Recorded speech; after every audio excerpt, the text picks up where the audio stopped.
It's that special time.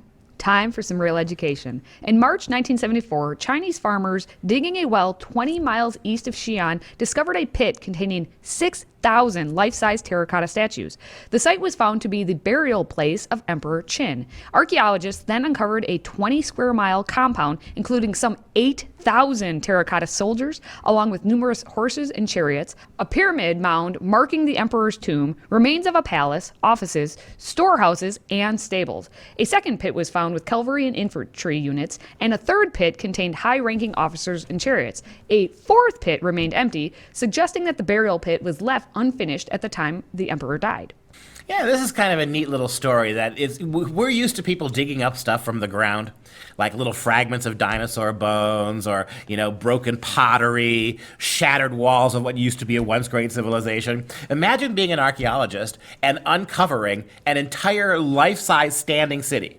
Right, where everybody's upright, where you got the horses, you got soldiers, you've got everything where you want it, and nothing's broken. It is considered one of, if not the greatest archaeological find of the last 150 years. Take a look at some of these pictures. All of those gaps are filled with the terracotta soldiers. To give you, literally what you have here is a functional Chinese army for Emperor Qin. This is the Qin dynasty. By the way, this is the Qin dynasty, the very first one to unify all of China. It only survived for about 50 years. The Qin and his son were the only ones who survived it before the next dynasty took over. But boy, what would you rather have? Imagine you believed what the ancient Chinese believed about the afterworld, or what the ancient Egyptians believed about the afterworld. What would you rather have to go marching into the afterworld? A couple of mummies of cats and your favorite golden stuff when you were alive, or 8,000 soldiers? Take a look at some closer images there. You can see these soldiers. You go to the next one.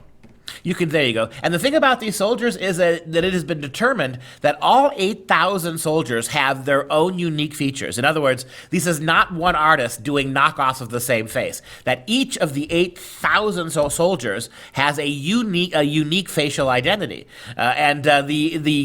The differences in the kind of armor that they wear, the weapons that they wield, facial hair or no facial hair. It's a staggering accomplishment. Go to the next picture, please.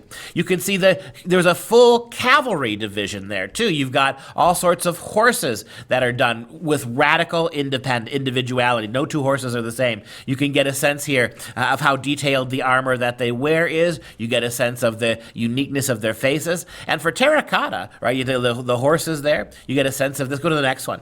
Get a really good sense there. Here's a chariot, a coach being drawn by horses. These look to be actually dress horses for rituals and or parades, not necessarily fighting.